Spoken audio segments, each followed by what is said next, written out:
1947 'ਚ ਪੰਜਾਬ ਦੇ ਉਜਾੜੇ ਲੋਕਾਂ ਦੇ ਨਾਲ ਬਰਬਾਦੀ ਔਰ ਪੰਜਾਬੀਆਂ ਦੀ ਹਿਜਰਤ ਦੇ ਨਾਲ ਜੁੜੀਆਂ ਸੱਚੀਆਂ ਕਹਾਣੀਆਂ ਜੋ ਪੰਜਾਬੀ ਰੇਡੀਓ USA ਅਗਸਤ ਮਹੀਨੇ 'ਚ ਤੁਹਾਡੇ ਲਈ ਪੇਸ਼ ਕਰ ਰਿਹਾ ਹੈ। ਉਸ ਸੈਗਮੈਂਟ 'ਚ ਮੈਂ ਮਸੂਦ ਮੱਲੀ ਆਪ ਸਭ ਨੂੰ ਜੀ ਆਇਆਂ ਨੂੰ ਕਹਿਣਾ ਬੜਾ ਨਿੱਘਾ ਜਿਹਾ ਸਵਾਗਤ ਹੈ। ਸਾਡੀ ਅੱਜ ਦੀ ਕਹਾਣੀ ਹੈ ਸੁਲਤਾਨਾ ਬੇਗਮ। ਸੁਲਤਾਨਾ ਬੇਗਮ ਕੌਣ ਸੀ? ਆਪਣੇ ਸੁਣਨ ਔਰ ਦੇਖਣ ਵਾਲੇ ਨੂੰ ਦੱਸਦੇ ਜਾਈਏ ਕਿ ਪੰਜਾਬੀ ਦੀ ਬਹੁਤ ਵੱਡੀ ਕਹਾਣੀਕਾਰ, ਨਾਵਲ ਨਿਗਾਰ ਔਰ ਸਾਦਕਾਰ ਲਿਖਾਰੀ ਸੁਲਤਾਨਾ ਬੇਗਮ ਦਾ ਤਾਲੁਕ ਚੜ੍ਹਦੇ ਪੰਜਾਬ ਦੇ ਨਾਲ ਸੀ। ਜੀ ਹਾਂ, ਇਹ ਅਸਲੀ ਔਰ ਸੱਚੀ ਕਹਾਣੀ ਹੈ। ਸੁਲਤਾਨਾ ਬੇਗਮ ਦਰਜਨਾਂ ਕਿਤਾਬਾਂ ਦੀਆਂ ਲਿਖਾਰੀ ਸਨ, ਪਰ ਸਾਰੇ ਸਾਦਕਾਰ ਜੀ ਦੇ ਨਾਲੋਂ ਬਹੁਤਾ ਉਹਨਾਂ ਦੇ ਦੁੱਖ ਦੇ ਹਵਾਲੇ ਦੇ ਨਾਲ ਉਹਨਾਂ ਨੂੰ ਜਾਣਦੇ ਸਨ। ਸੁਲਤਾਨਾ ਬੇਗਮ ਦੇ ਮਾਪੇ 1947 'ਚ ਚੜ੍ਹਦੇ ਪਾਸਿਓਂ ਲਹਿੰਦੇ ਪਾਸੇ ਨੂੰ ਆਏ। ਸੁਲਤਾਨਾ ਬੇਗਮ ਵੀ ਨਿੱਕੀ ਜਿਹੀ ਸੀਗੀ, ਉਹ ਵੀ ਇਹਨਾਂ ਦੇ ਨਾਲ ਟੁਰ ਪਈ। ਪਹਿਲਾਂ ਇਹ ਦੱਸਦੇ ਜਾਈਏ ਕਿ ਸੁਲਤਾਨਾ ਬੇਗਮ ਦਾ ਜਗ ਚਲਾਣਾ ਅੱਜ ਤੋਂ ਕੋਈ 3-4 ਸਾਲ ਪਹਿਲਾਂ ਹੋ ਗਿਆ ਹੈ। ਹਰ ਸਾਲ ਪਾਕਿਸਤਾਨ 'ਚ ਜਦੋਂ ਵਰਲਡ ਪੰਜਾਬੀ ਕਾਨਫਰੰਸ ਹੁੰਦੀ ਸੀਗੀ ਤੇ ਸੁਲਤਾਨਾ ਬੇਗਮ ਇਸ ਕਾਨਫਰੰਸ ਦੀ ਰੌਣਕ ਜ਼ਰੂਰ ਬਣਦੀਆਂ ਸਨ। ਉਹ ਚੜ੍ਹਦੇ ਪਾਸਿਓਂ ਲਹਿੰਦੇ ਪਾਸੇ ਜ਼ਰੂਰ ਆਉਂਦੀਆਂ ਸਨ, ਪਰ ਕਾਨਫਰੰਸ ਨਾਲੋਂ ਬਹੁਤਾ ਉਹਨਾਂ ਦੇ ਆਉਣ ਦਾ ਸਬਬ ਹੁੰਦਾ ਸੀਗਾ ਆਪਣੇ ਮਾਪਿਆਂ ਨੂੰ ਲੱਭਣਾ। ਉਹਨਾਂ ਨੇ ਦਰਜਨ ਭਰ ਜਿਹੜੀਆਂ ਕਿਤਾਬਾਂ, ਨਾਵਲ, ਅਫਸਾਨੇ ਲਿਖੇ, ਕਹਾਣੀਆਂ ਲਿਖੀਆਂ, ਉਹ ਵੀ ਵਿਛੋੜੇ ਦੇ ਉੱਤੇ ਔਰ 1947 ਦੇ ਦਰਦਾਂ ਦੇ ਨਾਲ ਜੁੜੀਆਂ ਸਨ। ਆਖਿਆ ਜਾਂਦਾ ਹੈ ਕਿ 1947 'ਚ ਜਦੋਂ ਸੁਲਤਾਨਾ ਬੇਗਮ ਔਰ ਉਹਦੇ ਘਰ ਵਾਲਿਆਂ ਨੇ ਚੜ੍ਹਦੇ ਪਾਸਿਓਂ ਲਹਿੰਦੇ ਪੰਜਾਬ ਨੂੰ ਹਿਜਰਤ ਕੀਤੀ ਤੇ ਇਸ ਮੁਸਲਮਾਨ ਪਰਿਵਾਰ ਦੇ ਉੱਤੇ ਵੀ ਹਮਲਾ ਹੋਇਆ। ਰਾਹ ਦੇ ਵਿੱਚ ਸੁਲਤਾਨਾ ਬੇਗਮ ਨੂੰ ਖੂਹ ਦੇ ਵਿੱਚ ਸੁੱਟ ਦਿੱਤਾ ਗਿਆ, ਪਰ ਕਿਸੇ ਨੇਕ ਦਿਲ ਨੇ ਪਿੱਛੋਂ ਆ ਕੇ ਇਸ ਖੂਨ ਖਰਾਬੇ ਦੇ ਵਿੱਚ ਖੂਹ ਚੋਂ ਆਉਂਦੀ ਬੱਚੇ ਦੇ ਰੋਣ ਦੀ ਆਵਾਜ਼ ਸੁਣੀ ਔਰ ਸੁਲਤਾਨਾ ਬੇਗਮ ਨੂੰ ਕੱਢ ਲਿਆ। ਇਹ ਇੱਕ ਬੱਬਰ ਸ਼ੇਰ ਸਿੱਖ ਸਰਦਾਰ ਸੀਗਾ, ਜਿਨਨੇ ਸੁਲਤਾਨਾ ਬੇਗਮ ਨੂੰ ਘਰ ਲਿਜਾ ਕੇ ਉਹਦੀ ਪਾਲਣਾ ਕੀਤੀ। ਸੁਲਤਾਨਾ ਬੇਗਮ ਦੀ ਉਸ ਵੇਲੇ ਉਮਰ ਕੋਈ 10-11 ਸਾਲ ਦੱਸੀ ਜਾਂਦੀ ਹੈ। ਸੁਲਤਾਨਾ ਬੇਗਮ ਦੇ ਅੱਖਾਂ ਔਰ ਦਿਮਾਗ ਦੇ ਵਿੱਚ ਆਪਣੇ ਮਾਪੇ, ਆਪਣੇ ਭਰਾਵਾਂ ਦੇ ਨਕਸ਼ੇ ਮੌਜੂਦ ਸਨ। ਆਖਿਆ ਜਾਂਦਾ ਹੈ ਕਿ 1960 ਦੇ ਵਿੱਚ ਉਹ ਪਹਿਲੀ ਵਾਰ ਪਾਕਿਸਤਾਨ ਆਈ। ਉਹਨੇ ਆਪਣੇ ਮਾਪਿਆਂ ਨੂੰ ਲੱਭਣ ਦੀ ਬੜੀ ਕੋਸ਼ਿਸ਼ ਕੀਤੀ। ਪਾਕਿਸਤਾਨ 'ਚ ਜਿਹੜੇ ਲਿਖਾਰੀ ਉਹਨਾਂ ਨੂੰ ਜਾਣਦੇ ਸਨ, ਉਹਨਾਂ ਨੇ ਆਪਣੇ ਮਾਪਿਆਂ ਦੀਆਂ, ਭੈਣ ਭਰਾਵਾਂ ਦੀਆਂ, ਮਾਂ ਦੀਆਂ ਨਿਸ਼ਾਨੀਆਂ ਉਹਨਾਂ ਨੂੰ ਵੀ ਦੱਸੀਆਂ, ਪਰ 1970 ਦੇ ਦਹਾਕੇ ਦੇ ਮੁੱਕਣ ਤੱਕ ਸੁਲਤਾਨਾ ਬੇਗਮ ਔਰ ਉਹਦੇ ਮਾਪਿਆਂ ਦਾ ਕੋਈ ਪਤਾ ਨਾ ਲੱਗਾ। ਫਿਰ ਅਚਾਨਕ 80 ਦੇ ਦਹਾਕੇ ਦੇ ਸ਼ੁਰੂ 'ਚ ਸੁਲਤਾਨਾ ਬੇਗਮ ਨੂੰ ਪਤਾ ਲੱਗਾ ਕਿ ਲਹਿੰਦੇ ਪੰਜਾਬ 'ਚ ਲਾਹੌਰ ਸ਼ਹਿਰ ਦੇ ਅੰਦਰ, ਜੀ ਹਾਂ ਪੰਜਾਬ ਦੀ ਰਾਜਧਾਨੀ 'ਚ ਇੱਕ ਮੈਟਰੋਪੋਲ ਸਿਨੇਮਾ ਹੈ। 1947 ਦੀ ਵੰਡ ਤੋਂ ਬਾਅਦ ਇਹ ਸਿਨੇਮਾ ਜਿਨ੍ਹਾਂ ਨੂੰ ਅਲਾਟ ਹੋਇਆ, ਉਹਨਾਂ ਦਾ ਨਾਂ ਇਹ ਸੀ, ਪਰ ਉਹ ਕਹਿੰਦੇ ਨੇ ਕਿ ਉਹਨਾਂ ਦੀ ਨਾ ਤਾਂ ਕੋਈ ਕੁੜੀ ਰਾਹ 'ਚ ਮਰੀ ਸੀ, ਨਾ ਕੋਈ ਵਿਛੜੀ ਸੀ, ਪਰ ਇਹ ਨਾਂ ਸਾਰੇ ਉਹੀ ਸਨ ਜੋ ਸੁਲਤਾਨਾ ਬੇਗਮ ਦੇ ਪਿਓ ਦਾ ਨਾਮ ਸੀ, ਜੋ ਸੁਲਤਾਨਾ ਬੇਗਮ ਦੇ ਭਰਾਵਾਂ ਦਾ ਨਾਮ ਸੀ।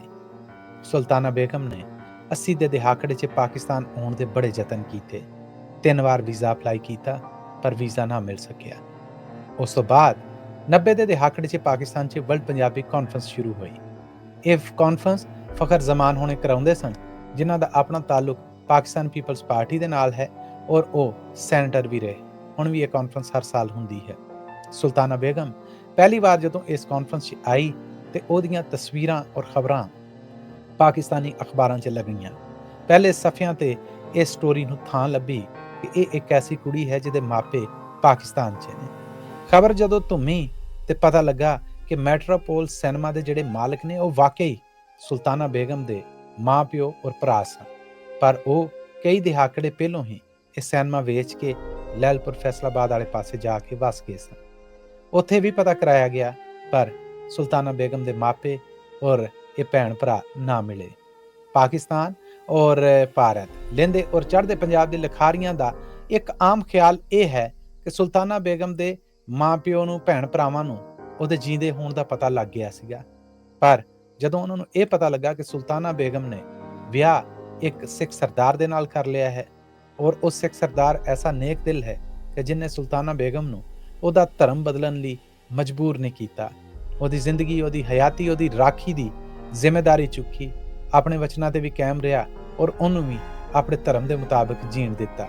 ਪਰ ਇਹ ਗੱਲ ਸ਼ਾਇਦ ਸੁਲਤਾਨਾ ਬੇਗਮ ਦੇ ਮਾਪਿਆਂ ਨੂੰ ਬੁਰੀ ਲੱਗੀ ਔਰ ਉਹ ਆਪ ਲੁਕ ਗਏ। ਅੰਦਰ ਤੜਫਾ ਤੇ ਹੋਏਗਾ, ਪਰ ਇਸ ਇੱਕ ਕਾਰਨ ਉਹਨਾਂ ਨੇ ਆਪਣੀ ਧੀ ਨੂੰ ਨਾ ਵੇਖਣਾ ਗਵਾਰਾ ਕੀਤਾ ਔਰ ਨਾ ਮਿਲਣਾ ਗਵਾਰਾ ਕੀਤਾ। ਔਰ ਸੁਲਤਾਨਾ ਬੇਗਮ ਲਾਹੌਰ ਮੈਟਰੋਪੋਲ ਸਿਨੇਮਾ ਦੇ ਨਾਲ ਜੁੜਦੀਆਂ ਸਾਰੀਆਂ ਗਲੀਆਂ ਦੇ ਕੱਖ ਰੋਲ ਹਟੀ। ਜਦੋਂ ਪਾਕਿਸਤਾਨ ਆਉਂਦੀ ਸੀ ਕਾਨਫਰੰਸ ਨਾਲੋਂ ਬਹੁਤਾ ਮੈਟਰੋਪੋਲ ਸਿਨੇਮਾ ਦੀਆਂ ਕੰਧਾਂ ਨੂੰ ਹੱਥ ਫੇਰ ਵੇਖਦੀ ਸੀ। ਸਿਨੇਮੇ ਦੇ ਅੰਦਰ ਜਾਂਦੀ ਸੀਗੀ, ਉੱਥੋਂ ਦੇ ਇੱਕ ਟਿਕਾਣੇ ਨੂੰ ਵੇਖਦੀ ਸੀ, ਪੁਰਾਣੀਆਂ ਛਾਵਾਂ ਨੂੰ ਵੇਖਦੀ ਸੀ ਔਰ ਤਸੱਵੁਰ ਕਰਦੀ ਸੀਗੀ ਕਿ ਸ਼ਾਇਦ ਇੱਥੇ ਮੇਰਾ ਪਿਓ ਬਹਿੰਦਾ ਹੋਏ, ਇੱਥੇ ਮੇਰਾ ਭਰਾ ਖਲੋਂਦਾ ਹੋਏ। ਆਲੇ ਦੁਆਲੇ ਦੀਆਂ ਗਲੀਆਂ ਦੇ ਵਿੱਚ ਉਸ ਘਰ ਨੂੰ ਲੱਭਦੀ ਸੀ ਜਿਹੜਾ ਅੱਜ ਤੱਕ ਉਹਨੂੰ ਨਾ ਲੱਭਾ ਜਿੱਥੇ ਉਹਦੇ ਮਾਪੇ ਰਹਿੰਦੇ ਸਨ। ਲੈਲਪੁਰ ਜਾਣ ਦੀ ਰੀਝਵੰਦ ਰਹੀ ਪਰ ਕੋਈ ਸੁਰ ਨਾ ਲੱਭਾ। ਇਸ ਤਰ੍ਹਾਂ ਆਪਣੇ ਮਾਪਿਆਂ ਨੂੰ 47 ਦੇ ਵਿੱਚ ਵਿਛੜੀ ਸੁਲਤਾਨਾ ਬੇਗਮ ਪਾਕਿਸਤਾਨ ਆ ਕੇ ਬੜਾ ਲੱਭਦੀ ਰਹੀ। ਉਹਨੇ ਪਾਕਿਸਤਾਨ ਤੇ ਲੱਭ ਲਿਆ ਪਰ ਆਪਣੇ ਮਾਪੇ ਨਾ ਲੱਭ ਸਕੀ ਔਰ ਦੁਨੀਆ ਤੋਂ ਚਲੀ ਗਈ। ਇੱਕ ਸੁਲਤਾਨਾ ਬੇਗਮ ਨਹੀਂ, ਇਹੋ ਜਿਹੀਆਂ ਕਈ ਸੁਲਤਾਨਾਂ ਨੇ ਜਿਹੜੀਆਂ ਵਿਛੜੀਆਂ। ਇਹੋ ਜਿਹੇ ਕਈ ਮਾਪੇ ਨੇ ਜਿਨ੍ਹਾਂ ਨੂੰ ਆਪਣੀ ਧੀ ਦੇ ਜੀਂਦਿਆਂ ਹੋਣ ਦਾ ਤੇ ਪਤਾ ਲੱਗਾ ਪਰ ਉਹ ਪਾਲਣ ਵਾਲੇ ਸਾਂਭਣ ਵਾਲਿਆਂ ਦਾ ਅਹਿਸਾਨ ਚੁੱਕਣ ਦੀ ਥਾਂ ਬਿਲਕੁਲ ਮੁਨਕਰ ਹੋ ਗਏ ਔਰ ਧੀਆਂ ਨੂੰ ਕਬੂਲਣ ਤੋਂ ਇਨਕਾਰੀ ਹੋ ਗਏ। ਇਹ ਫਟ, ਇਹ ਦਾਗ, ਇਹ ਰੋਗ, ਇਹ ਦਰਦ ਵੀ 47 ਦੀ ਵੰਡ ਦਾ ਦਿੱਤਾ ਹੈ ਕਿ ਕਈ ਸੁਲਤਾਨਾ ਬੇਗਮ ਆਪਣੇ ਮਾਪਿਆਂ ਨੂੰ ਇੱਕ ਅੱਖ ਵੇਖਣ ਲਈ ਤਰਸਦੀਆਂ ਰਹੀਆਂ। ਕਈ ਮਾਪੇ ਆਪਣੀਆਂ ਉਹ ਧੀਆਂ ਜਿਹੜੀਆਂ ਬਚ ਤੇ ਗਈਆਂ ਪਰ ਉਹਨਾਂ ਦੇ ਬਚਣ ਤੋਂ ਬਾਅਦ ਇਹ ਦੁਆ ਕਰਦੇ ਰਹੇ ਕਿ ਇਸ ਹਾਲ 'ਚ ਬਚਣਾ ਸੀ ਤੇ ਇਹ ਮਰ ਜਾਣੀ ਚੰਗੀ ਸੀਗੀ ਜਾਂ ਇਹ ਮਰ ਹੀ ਜਾਂਦੀ। ਉਹ ਧੀਆਂ ਦੇ ਸਾਹਮਣੇ ਨਾ ਆਏ ਔਰ ਨਾ ਉਹਨਾਂ ਨੇ ਕਬੂਲ ਕੀਤਾ। ਪੰਜਾਬੀ ਰੇਡੀਓ USA ਦੇ ਨਾਲ ਜੁੜੇ ਰਹਿਣਾ। ਸੱਚੀਆਂ ਕਹਾਣੀਆਂ ਦੀ ਇਹ ਲੜੀ ਅਸੀਂ ਤੁਹਾਡੇ ਵਾਸਤੇ ਅਗਸਤ ਦੇ ਮਹੀਨੇ 'ਚ ਇਸ ਤਰ੍ਹਾਂ ਹੀ ਪੇਸ਼ ਕਰਦੇ ਰਹਾਂਗੇ।